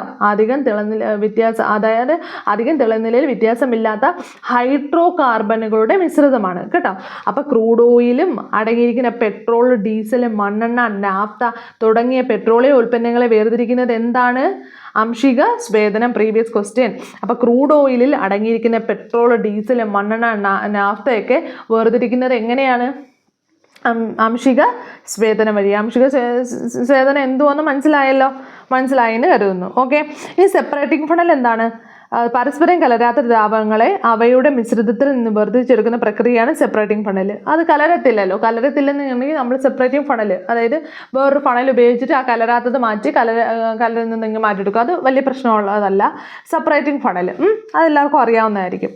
ഇനി ഉത്പതനം എന്താണ്? ഞാൻ മുമ്പേ പറഞ്ഞായിരുന്നു അല്ലേ, ഡയറക്റ്റായിട്ട് ഖരപദാർത്ഥം എന്തായാലും വാതകമായിട്ട് മാറുന്നു. അപ്പോൾ ചില പദാർത്ഥങ്ങളിൽ നമുക്ക് വേർതിരിച്ചെടുക്കാൻ പറ്റും. അതായത് അയഡിൻ ക്രിസ്റ്റൽ ചൂടാക്കുമ്പോഴേ അയഡിൻ ബാഷ്പം ശേഖരിക്കുന്നത് കേട്ടോ. അയഡിൻ ബാഷ്പം എങ്ങനെ? അയഡിൻ ക്രിസ്റ്റൽ ചൂടാക്കിയിട്ടാണ് അയഡിൻ്റെ ബാഷ്പം, കറക്റ്റ് അയഡിൻ്റെ ഒരു ബാഷ്പം ശേഖരിച്ചെടുക്കും. അങ്ങനെ നമുക്ക് വേർതിരിച്ചെടുക്കാൻ പറ്റും. ഉത്പതനം വഴിയും ചിലത് വേർതിരിച്ചെടുക്കാൻ പറ്റും കേട്ടോ. അതുപോലെ കർപ്പൂരം, പാറ്റാഗുളിക, അമോണിയം ക്ലോറൈഡ് മറക്കരുത്, അമോണിയം ക്ലോറൈഡ് എന്നിവ ചൂടാക്കുമ്പോൾ വേർതിരിക്കുന്നത് എന്ത് വഴിയാണ്? ഉത്പതനം മറക്കരുത് കേട്ടോ. അമോണിയം ക്ലോറൈഡ്, പാറ്റാഗുളിക, കർപ്പൂരം നമുക്കറിയായിരിക്കും. അമോണിയം ക്ലോറൈഡ് ഓർക്കോ, ഉത്പതനമാണ് കേട്ടോ. അപ്പം നെക്സ്റ്റ് നോക്കിക്കേ, സെൻട്രിഫിക്കേഷൻ ഇമ്പോർട്ടൻ്റ് ആണ്. സെൻട്രിഫിക്കേഷൻ എന്താണ്? കണികകളുടെ ഭാരവ്യത്യാസത്തിൻ്റെ അടിസ്ഥാനത്തിൽ മിശ്രിതത്തിലെ ഘടകങ്ങളെ വേർതിരിച്ചെടുക്കുന്ന ഒരു മാർഗ്ഗമാണ് സെൻട്രിഫിക്കേഷൻ. കണികകളുടെ ഭാരവ്യത്യാസത്തിൻ്റെ അടിസ്ഥാനത്തിൽ കേട്ടോ. ചിലതിന് ഭാരം കൂടുതലായിരിക്കും, ചിലതിന് ഭാരം കുറവായിരിക്കും. അങ്ങനെ ആവുമ്പോൾ എന്താണ് സംഭവിക്കുക? ഇതിന് അങ്ങനെ നമുക്ക് വേർതിരിച്ചെടുക്കാൻ പറ്റും. ഭാരം കൂടിയതിനെ മാറ്റി ഭാരം കുറഞ്ഞതിനെ നമുക്ക് ഇങ്ങനെ വേർതിരിച്ചെടുക്കുക. അതാണ് സെൻട്രിഫിക്കേഷൻ. ക്ലിനിക്കൽ ലാബുകളിൽ രക്തസാമ്പിളുകളിൽ നിന്നും രക്തകോശം വേർതിരിച്ചെടുക്കാൻ എന്നതിന് ഈ സെൻട്രിഫിക്കേഷനാണ് ഉപയോഗിക്കുന്നത് കേട്ടോ. മറക്കാതെ എന്താണ് ഈ ഒരു എക്സാമ്പിൾസ് ഓർത്ത് വെച്ചിരിക്കുക. പല എക്സാമ്പിളുകൾ കാണുമ്പോൾ ഈ പേരുകളെല്ലാം ആയിരിക്കും ഓപ്ഷനകത്ത് വരുന്നത്. സെൻട്രിഫിക്കേഷൻ എന്ന് വരും, അല്ലെങ്കിൽ സ്വേദനമെന്ന് വരും, ആംശിക സ്വേദനമെന്ന് വരും, ഇതൊക്കെ വരും. അപ്പം നമ്മൾ ഓർത്ത് വെച്ചേക്കും ഓരോന്നിൻ്റെ എക്സാമ്പിൾ കേട്ടോ. ക്ലിനിക്കൽ ലാബുകളിൽ രക്തസാമ്പിളുകളിൽ രക്തകോശം വേർതിരിക്കാൻ എടുക്കുന്നതാണ് സെൻട്രിഫിക്കേഷൻ മറക്കരുത് കേട്ടോ. ക്ലിനിക്കൽ ലാബുകളിൽ ഓക്കെ. രാസപരീക്ഷണങ്ങൾ ചെയ്യുമ്പോൾ രൂപപ്പെടുന്ന അവശിഷ്ട വേഗത്തിൽ വേർതിരിക്കാൻ ഇത് ഉപയോഗിക്കുന്നത്. അതുപോലെ തൈരിൽ നിന്ന് വെണ്ണ തിരിയാൻ അത് ഉറപ്പായിട്ട് ചോദിക്കുന്ന കേട്ടോ. തൈരിൽ നിന്ന് വെണ്ണ വേർതിരിക്കാൻ എന്താണ് ഉപയോഗിക്കുന്നത്? സെൻട്രിഫിക്കേഷൻ ഓക്കെ. ഒരു ദ്രാവ മിശ്രിതത്തിൻ്റെ അലയങ്ങളായ ഘടക കണികകളെ അവയുടെ ഭാരവ്യത്യാസത്തിൻ്റെ അടിസ്ഥാനത്തിൽ വേർതിരിക്കാനാണ് ഇത് ഉപയോഗിക്കുക. Centrifuge okay. അപ്പം ഞാനത് പറഞ്ഞത് തന്നെ ഓക്കെ. അപ്പം നെക്സ്റ്റ് നമുക്ക് നോക്കിക്കേ, ക്രോമാറ്റോഗ്രഫി എന്താണ്? ക്രോമാറ്റോഗ്രഫി ഒരേ ലായകത്തിൽ അലിഞ്ഞു ചേർന്ന ഒന്നിലധികം ലീനങ്ങളെ വേർതിരിക്കാൻ ഉപയോഗിക്കുന്ന ഒരു മാർഗമാണ് ക്രോമാറ്റോഗ്രഫി. ഒരു ലായകത്തിൽ എന്ത് ചെയ്യുക? അലിഞ്ഞു ചേർന്നിരിക്കുകയാണ്. എന്താണ്? ഒന്നിലധികം ലീനങ്ങൾ അല്ലേ? ഇപ്പം വെള്ളത്തിനകത്ത് പഞ്ചസാരയും ഉപ്പും അത് ലീനമാണല്ലോ രണ്ടും. അപ്പം അങ്ങനെ അങ്ങ് അലിഞ്ഞു ചേർന്നിരിക്കുന്നു. അങ്ങനെയാണെന്നുണ്ടെങ്കിൽ നമ്മൾ എന്ത് വേണം? ക്രോമാറ്റോഗ്രഫി ഉപയോഗിച്ചിട്ടാണ് വേർതിരിക്കുന്നത്. ഒന്നിലധികം ലീനങ്ങൾ ഒരു ലായകത്തിൽ അങ്ങ് അലിഞ്ഞു ചേർന്നിരിക്കുകയാണ്. അപ്പോൾ അതിനെ വേർതിരിക്കുന്ന മാർഗ്ഗമാണ് ക്രോമാറ്റോഗ്രഫി. ഒരേ ലായകത്തിൽ അലിഞ്ഞു ചേർന്ന ഒന്നിലധികം ലീനങ്ങളെ വേർതിരിക്കാൻ ഉപയോഗിക്കുന്ന മാർഗ്ഗമാണ് ക്രോമാറ്റോഗ്രഫി. ഈ രീതി ആദ്യം ഉപയോഗിച്ചത് നിറമുള്ള പദാർത്ഥങ്ങളെ വേർതിരിക്കാനാണ്. ഇമ്പോർട്ടൻ്റ്. നിറമുള്ള പദാർത്ഥങ്ങളെ വേർതിരിക്കാൻ ഉപയോഗിക്കുന്ന രീതി പ്രക്രിയ ഏതാണ്? ക്രമാറ്റോഗ്രഫിയാണ്. നിറമുള്ള പദാർത്ഥങ്ങളെ വേർതിരിക്കാൻ വേർതിരിക്കാനാണ് ആദ്യം ഇത് ഉപയോഗിച്ചത് കേട്ടോ. അപ്പോൾ നിറമുള്ള പദാർത്ഥങ്ങൾ ഉപയോഗിക്കുന്ന പ്രക്രിയയാണ് ക്രമാറ്റോഗ്രഫി ഓക്കെ. മറക്കരുത് കേട്ടോ. ഇനി ഇത് നോക്കിയാൽ സൂക്ഷ്മ സുഷിരങ്ങളിലൂടെ ഭൂഗുരുത്വത്തിന് എതിരായ ദ്രവങ്ങൾ മുകളിലേക്ക് ഉയരുന്ന പ്രതിഭാസം ഏതാണ്? കേശികത്വമാണ് കേട്ടോ. അപ്പോൾ എന്താണ്? സൂക്ഷ്മ സുഷിരങ്ങളുണ്ടല്ലോ, ചെറിയ സുഷിരങ്ങളിലൂടെ നമ്മുടെ എന്താണ് ഈ ഗുരുത്വാകർഷണത്തിനെതിരായി, അതായത് താഴോട്ടല്ലേ ഗുരുത്വാകർഷണം, അതിനെതിരായി എന്ത് ചെയ്യും? സൂക്ഷ്മ സുഷിരങ്ങളിലൂടെ മുകളിലോട്ട് ഉയരുന്ന ഒരു പ്രതിഭാസമുണ്ട്. അതാണ് കേശികത്വം. ഇമ്പോർട്ടൻ്റ്. സൂക്ഷ്മ സുഷിരങ്ങളിലൂടെ എന്ത് ചെയ്യുക? ഈ എന്താണ് ഭൂഗുരുത്വത്തിനെതിരായി ദ്രാവകങ്ങളാണ് കേട്ടോ. ദ്രാവകങ്ങൾ മുകളിലോട്ട് ഉയരുന്ന പ്രക്രിയയാണ് ക്യാപ്പിലാരിറ്റി, അതായത് കേശികത്വം എന്ന് പറയുന്നത് കേട്ടോ. നോക്കിക്കേ, എന്താണ്? ഫിൽട്ടർ പേപ്പറും കണികകളും തമ്മിലുള്ള ആകർഷണം മൂലം കണികകൾ ഫിൽട്ടർ പേപ്പറിൽ പറ്റിപ്പിടിക്കുന്നതിന് പ്രക്രിയയാണ് അതിശോഷണം. എന്താണ്? അഡ്സോർപ്ഷൻ എന്താണ്? അതിശോഷണം. എന്താണ്? ഫിൽട്ടർ പേപ്പറും കണികകളും തമ്മിലുള്ള ആകർഷണം മൂലം കണികകൾ ഫിൽട്ടർ പേപ്പറിൽ പറ്റിപ്പിടിക്കുന്നത് കണ്ടിട്ടില്ലേ അല്ലേ? അതായത് ഫിൽട്ടർ പേപ്പർ നമ്മുടെ കണികകൾ നമ്മളുടെ ആകർഷണം മൂലം നമ്മുടെ ഫിൽട്ടർ പേപ്പറിനകത്ത് കണികകൾ എന്ത് ചെയ്യും? പറ്റി അങ്ങ് പിടിക്കും. അതിനെയാണ് എന്ത് പറയുന്നത്? അതിശോഷണം എന്ന് പറയുന്നത് കേട്ടോ. അതിശോഷണം എന്ന് പറയുന്നത് പറ്റിപ്പിടിക്കുന്ന പ്രക്രിയയാണ് അതിശോഷണം. ഓക്കെ, കിട്ടിയെന്ന് വിശ്വസിക്കുന്നു. അതിശോഷണ നിരക്കിലൂടെയുള്ള വ്യത്യാസം അനുസരിച്ച് കണികകൾ ഫിൽട്ടർ പേപ്പറിൻ്റെ ഉപരിതലത്തിൽ വേർതിരിക്കുന്നതിന് കാരണമാണ് കേശികത്വം. എന്താണ്? ഈ അതിശോഷണ നിരക്കിലുള്ള വ്യത്യാസത്തിനനുസരിച്ച് ഇങ്ങനെ അതങ്ങ് അബ്സോർബ് ചെയ്തിട്ട് ഈ ഫിൽട്ടർ പേപ്പറിൽ ഇതങ്ങ് അബ്സോർബ് ചെയ്യും. അപ്പം അബ്സോർബ് ചെയ്തിട്ട് പക്ഷേ കണ്ടിട്ടില്ലേ, കണികകൾ ഫിൽട്ടർ പേപ്പറിന്റെ ഉപരിതലത്തിൽ വേർതിരിഞ്ഞ് കാണുന്ന ഇതാണ് കേശികത്വം. അപ്പം ഈ ഫിൽട്ടർ പേപ്പർ പറ്റി പിടിച്ചെങ്കിൽ ഇതിന്റെ മുകളിലോട്ട് ഇങ്ങനെ എന്ത് ചെയ്യും? ചില കളറുകൾ പോവും. അപ്പം അതിശോഷണ നിരക്കിലുള്ള വ്യത്യാസം അനുസരിച്ച് കണികകൾ ഫിൽട്ടർ പേപ്പറിന്റെ ഉപരിതലത്തിൽ വേർതിരിക്കപ്പെടുന്ന കാരണമാണ് കേശികത്വം. അപ്പോൾ കേശികത്വം എന്തുവെന്നാണ് നമ്മൾ പഠിച്ചത്? സൂക്ഷ്മ സുഷിരങ്ങളുടെ ഗുരുത്വാകർഷണത്തിനെതിരെ മുകളിലോട്ട് ഉയരുന്ന പ്രതിഭാസമാണ് കേശികത്വം. അത് തന്നെയാണ് ഇവിടെ പറയുന്നത്. അതിശോഷണ നിരക്കിലെ വ്യത്യാസം അനുസരിച്ച് കണികകൾ ഫിൽട്ടർ പേപ്പറിന്റെ ഉപരിതലത്തിൽ വേർതിരിച്ച് മുകളിലോട്ട് അങ്ങ് പോകും കേട്ടോ. വേർതിരിച്ച് കാണുന്നതിൻ്റെ വേർതിരിക്കപ്പെടുന്നതിൻ്റെ കാരണമാണ് കേശികത്വം. ക്രോമാറ്റോഗ്രഫി പ്രയോജനപ്പെടുത്തുന്ന സന്ദർഭങ്ങൾ എന്തൊക്കെയാണ്? കളർ ആണെന്ന് ഞാൻ പറഞ്ഞു അല്ലേ, കളർ വേർതിരിക്കാനാണെന്ന് പറഞ്ഞല്ലോ, ഇവിടെ നിറമുള്ള പദാർത്ഥങ്ങളെ വേർതിരിക്കാനാണ്. അപ്പോൾ ഇത് നോക്കിയാൽ ചായങ്ങളിൽ നിന്ന് ഘടകങ്ങൾ വേർതിരിക്കാൻ, ചായങ്ങൾ കണ്ടാലേ ഓർക്കണം എന്താണ് ക്രോമാറ്റോഗ്രഫി. രക്തത്തിൽ കലർന്ന വിഷാംശം തിരിച്ചറിയാൻ എങ്ങനെയാണ്? രക്തം റെഡ് കളറല്ലേ, അപ്പം അതൊക്കെ വരുമ്പോഴേ ഓർത്തോണം കേട്ടോ.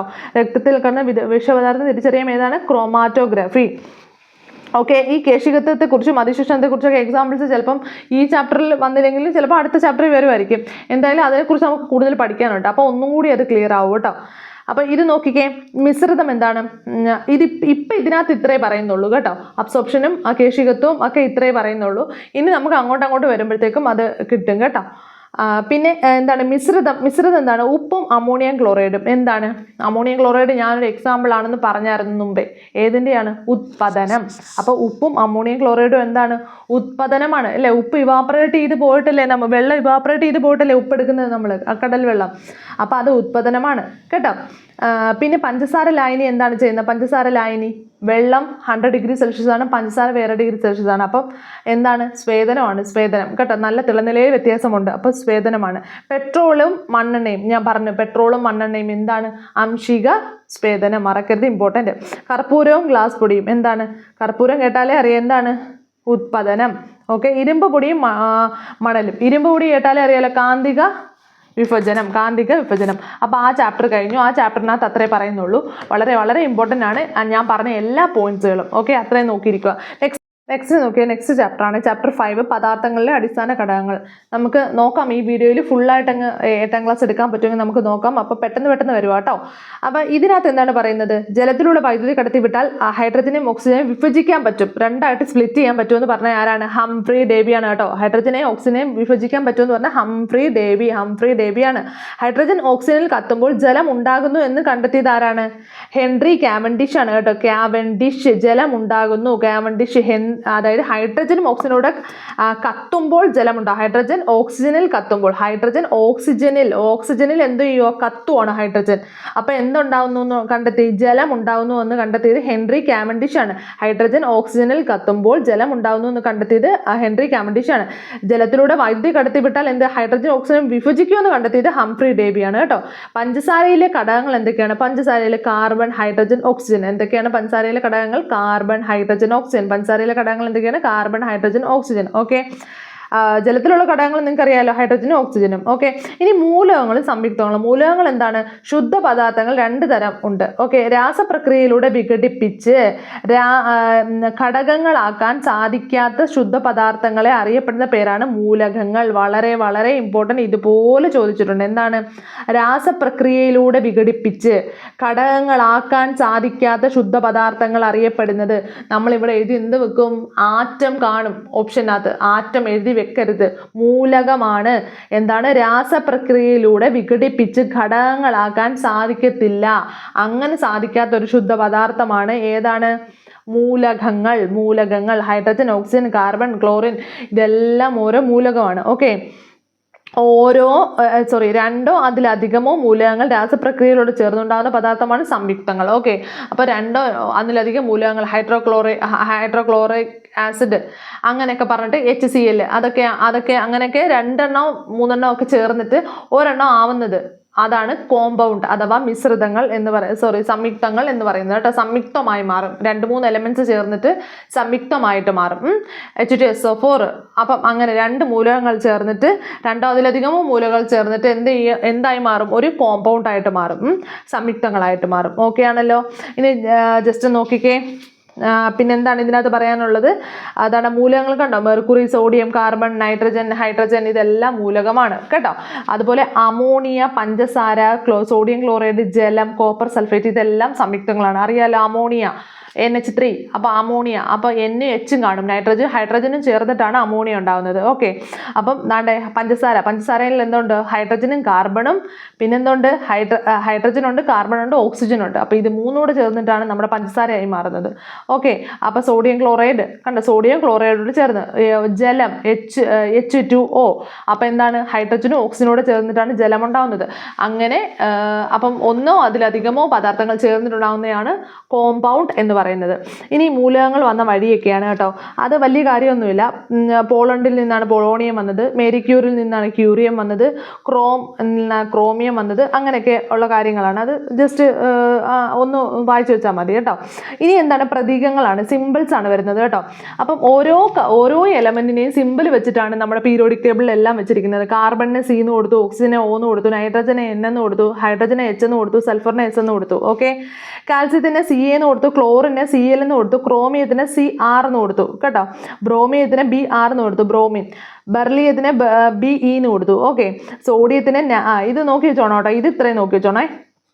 സോഡിയം എന്താണ്, നാട്രിയം എന്നാണ് കൊടുത്തിരിക്കുന്നത് കേട്ടോ, Na എന്നാണ് കേട്ടോ. നമ്മൾ S എന്നൊക്കെ എഴുതരുത്, Na, നാട്രിയം. നാട്രിയം എന്നറിയപ്പെടുന്ന സോഡിയമാണ്, natrium sodium. Okay, potassium kalium ആണ്, പൊട്ടാസ്യം കാലിയം, K എന്നാണ് കൊടുക്കുന്നത്. പൊട്ടാസ്യത്തിന് എന്താണ് കൊടുക്കുന്നത്, K എന്നാണ് കൊടുക്കുന്നത്, K.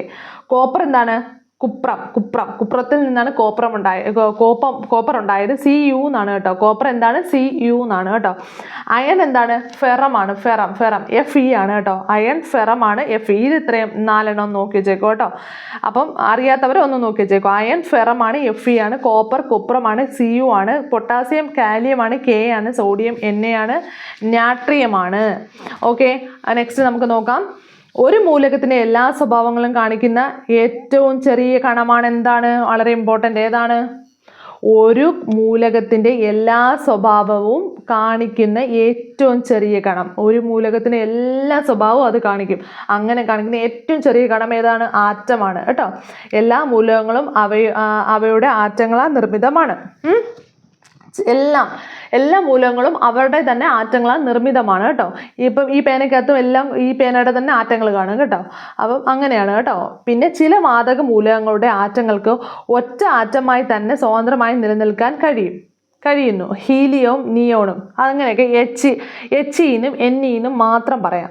പക്ഷെ ചില വാതകങ്ങളുണ്ടല്ലോ അങ്ങനെ ഒറ്റയ്ക്ക് നിൽക്കാൻ പറ്റത്തില്ല, അവർക്ക് 2 പേര് കൂടെ നിന്നാലേ പറ്റത്തുള്ളൂ. ഹൈഡ്രജൻ എപ്പോഴും H2 എന്നാണ് ഹൈഡ്രജൻ നിൽക്കുന്നത്. ഹീലിയം നിൽക്കുന്നത് HE മാത്രം, അതിന് 2 വേണ്ട, അതിന് ഒരാൾ മാത്രം മതി. ഹീലിയത്തിന് ഹീലിയം മാത്രം മതി, ഒറ്റയ്ക്ക് അങ്ങ് നിന്നോളും കേട്ടോ. പക്ഷേ നമ്മുടെ ഹൈഡ്രജൻ ഉണ്ടല്ലോ ഒറ്റയ്ക്ക് നിൽക്കത്തില്ല, അയാൾക്ക് ഒരു ഹൈഡ്രജൻ കൊണ്ട് വേണം, 2 ഹൈഡ്രജനോട് ചേരുമ്പോഴേ ഇയാൾക്കൊന്നും നിൽക്കാൻ പറ്റത്തുള്ളൂ. അപ്പോൾ H2 ആണ്, H2 നിൽക്കാൻ പറ്റത്തുള്ളൂ കേട്ടോ. അതുപോലെ ഓക്സിജൻ O2 എന്നും പറഞ്ഞാൽ നമുക്ക് നിൽക്കാൻ പറ്റത്തുള്ളൂ, O2 എന്ന് പറഞ്ഞാൽ നമുക്ക് നിൽക്കാൻ പറ്റത്തുള്ളൂ. ഓക്സിജൻ എന്ന് പറഞ്ഞാലേ O2 ആണ് കേട്ടോ. ഹീലിയം നിയോൺ ഒക്കെ HEനും NEനും ഒരാൾ മതി, അവർക്ക് അങ്ങനെ നിൽക്കാൻ പറ്റും കേട്ടോ. അപ്പം ചിലത് ജോഡിയായി മാത്രമേ നിൽക്കാൻ പറ്റത്തുള്ളൂ. അതാണ് ഹൈഡ്രജനും ഓക്സിജനും ഒക്കെ. ഓക്കെ ആണല്ലോ. ഇനി എന്താണ്, സ്വതന്ത്രമായും സ്ഥിരമായും നിൽക്കാൻ കഴിയുന്ന ഏറ്റവും ചെറിയ കണങ്ങൾ അറിയപ്പെടുന്ന പേരാണ് തന്മാത്രകൾ. അങ്ങനെ എന്താണ്, സ്വതന്ത്രമായും സ്ഥിരമായും നിൽക്കാൻ കഴിയുന്ന ഏറ്റവും ചെറിയ കണമാണ്. അങ്ങനെ സ്വതന്ത്രമായി നിൽക്കാൻ കഴിയുന്ന ഏറ്റവും ചെറിയ കണമാണ് മോളിക്കൂൾ. അപ്പം ഹൈഡ്രജന്റെ മോളിക്കൂൾ ഏതാ, H2 എന്ന് പറയുന്ന ഒരു മോളിക്കൂളാണ് ഇല്ലേ.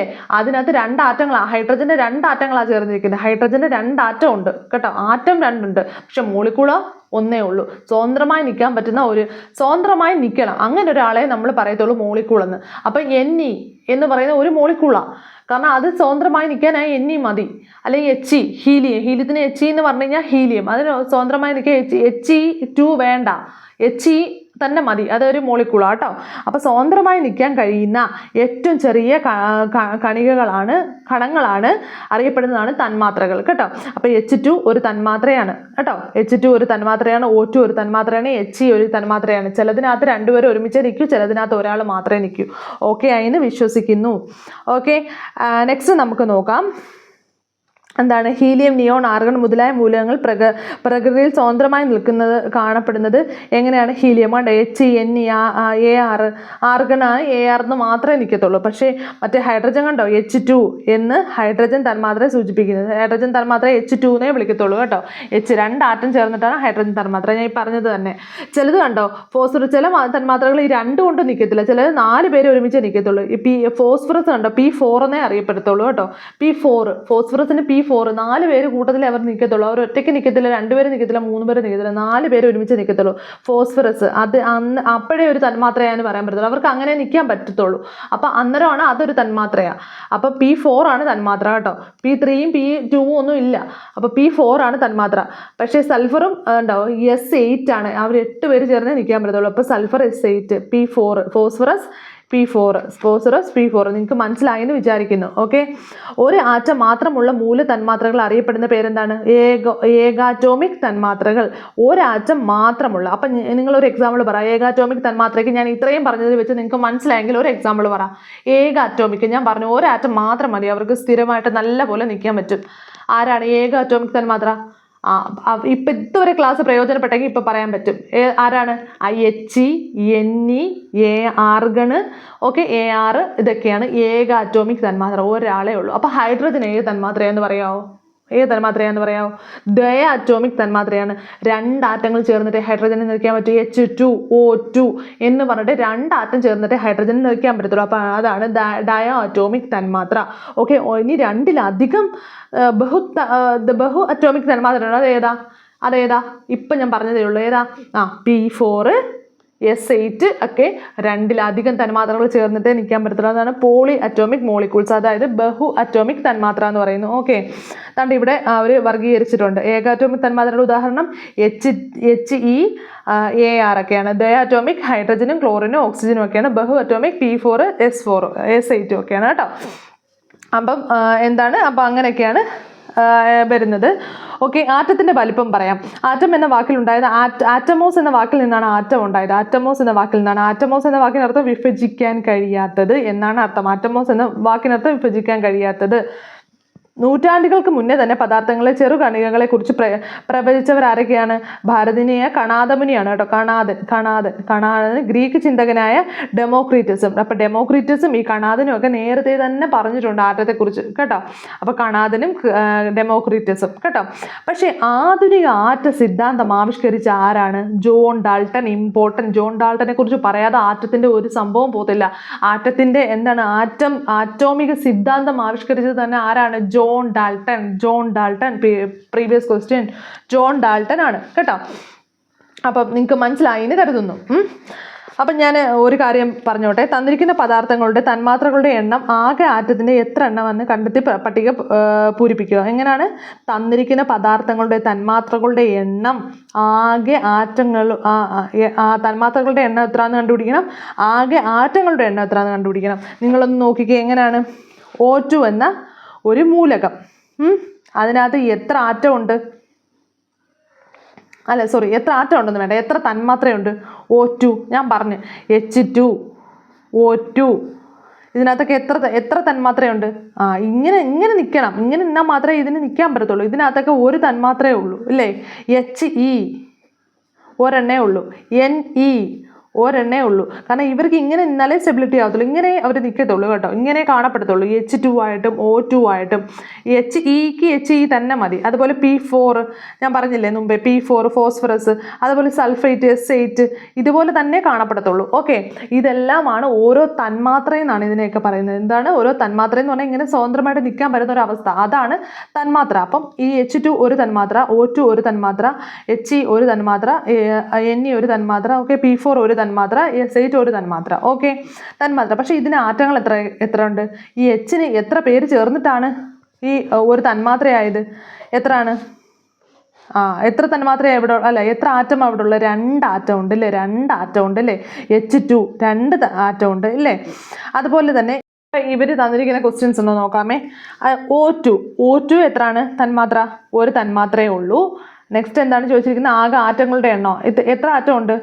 O2 ആണ്. 2 ആണ്. 2 ആറ്റങ്ങൾ ചേർന്നിട്ടാണ് 2 ആറ്റങ്ങൾ. ഓക്കെ, ഇനി 2n2 എന്ന് പറഞ്ഞിട്ടുണ്ട്. 2n2 എന്ന് പറഞ്ഞു കഴിഞ്ഞാൽ ഈ 2 എന്ന് പറഞ്ഞു കഴിഞ്ഞാൽ ഈ n എത്ര തവണ ഉണ്ടെന്നാണ് കേട്ടോ. ഓക്കെ, അപ്പം 2. അപ്പം എത്രയാണ് ഈ n2 എന്ന് പറയുന്നത്? എത്രയാണ്? n 2 എണ്ണം ഉണ്ടല്ലോ അല്ലേ? n2 എന്ന് പറയുമ്പോൾ തന്നെ n 2 എണ്ണം ഉണ്ട്. ഓക്കെ, 2 ഇൻറ്റു എത്രയാണ്? ഈ 2 കൂടെ കൂട്ടണം. ഈ 2 കൂടെ ഇൻറ്റു ചെയ്യണം കേട്ടോ. അപ്പം = 4 എന്ന് കിട്ടും. ഓക്കെ, അപ്പോൾ 4 ആറ്റമാണ് ഇതിനുള്ളത്. ആറ്റത്തിൻ്റെ എണ്ണമാണ് ഇത് കേട്ടോ. ആറ്റത്തിൻ്റെ എണ്ണം എത്രയാണ്? 4.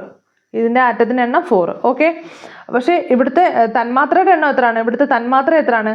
2n2ൻ്റെ തന്മാത്ര എത്ര? 2n2ൻ്റെ തന്മാത്ര എത്രയാണ്? ഇത് n2 എന്ന് പറയുന്ന n2 ആയിട്ടല്ല നിൽക്കത്തുള്ളൂ. n2 ആയിട്ടേ നിൽക്കത്തുള്ളൂ. അപ്പോൾ ഈ 2 ഇവിടെ ഉണ്ട്. അതുകൊണ്ടാണ് 2 തന്മാത്ര എന്ന് പറയുന്നത് കേട്ടോ. 2 തന്മാത്ര. ഓക്കെ, അപ്പം തന്മാത്ര എന്ന് പറഞ്ഞു കഴിഞ്ഞാൽ ഇവരുടെ ഇതൊരു തന്മാത്രയാ. പക്ഷേ ഇവിടെ 2 എന്ന് എഴുതിയിരിക്കുന്നതുകൊണ്ടാണ് നമ്മൾ 2 തന്മാത്ര എന്ന് കൊടുത്തത്. N2 എന്ന് മാത്രം എഴുതിയായിരുന്നെങ്കിൽ ഒരു തന്മാത്രയെ ആവത്തുള്ളായിരുന്നു. ഓക്കെ, അപ്പം ആറ്റം എത്രയാണെന്ന് കണ്ടുപിടിക്കണം. 2N2ൻ്റെ ആറ്റം എത്രയാണ്? 2 ഇൻറ്റു, അതായത് 2 ഇൻറ്റു ആറ്റം എന്ന് പറഞ്ഞു കഴിഞ്ഞാൽ ഇതിൻ്റെ മൊത്തത്തിലുള്ള സാധനങ്ങളെല്ലാം എണ്ണണം. ഇത് ഇൻറ്റു 2 = 4 ആണ്. അപ്പം അടുത്ത എന്ന് നോക്കിക്കേ, 6Cl2 എത്ര ആയിരിക്കും? നിങ്ങൾ പറഞ്ഞേ തന്മാത്ര എത്ര എന്ന് പറ. തന്മാത്ര ആദ്യം പറ. എത്ര തന്മാത്ര എത്ര? ഇവിടെ തന്മാത്ര എത്ര ഉണ്ട്? ഇവിടെ Cl2 എന്ന് പറയുന്നതല്ലേ ഒരു തന്മാത്ര ആണ്. ഇവിടെ എത്ര തന്മാത്രയുണ്ട്? 6 തന്മാത്രയുണ്ട്. ഇവിടെ 6 എന്ന് ഇവിടെ എഴുതിയിട്ടുണ്ടായതുകൊണ്ട് 6 തന്മാത്രയുണ്ട്. ഓക്കെ, തന്മാത്ര 6 ഉണ്ട് കേട്ടോ. തന്മാത്ര എത്ര ഉണ്ട്? 6 ഉണ്ട്. ഓക്കെ, ഇനി ആറ്റം എത്ര ഉണ്ട്? 6 ഇൻറ്റു ഇത് എത്രയാണ്? 2. 6 ഇൻറ്റു 2 12 ആറ്റമാണ് ഇതിനകത്തുള്ളത്. ക്ലിയർ ആയെന്ന് വിചാരിക്കുന്നു. 12. അപ്പം ഇത് കണ്ടോ, ഈ ടേബിൾ ഒന്ന് നോക്കിക്കേ എല്ലാവരും. 6Cl2 എത്രയാണ്? 6 തന്മാത്ര. 6 ഇൻറ്റു 2 12 ആറ്റമാണുള്ളത്. 6 ഇൻറ്റു 2, ഈ 6ഉം ഈ 2 കൂടെ ഇൻറ്റു ചെയ്ത് 12 കിട്ടി. അതുപോലെ 2He നോക്കേ, 2 തന്മാത്രയാണ് ഇവിടെ ഉള്ളത്. 2 തന്മാത്രയാണുള്ളത്. പിന്നെന്താണ്? 2 ഇൻറ്റു 1 അല്ലയോ?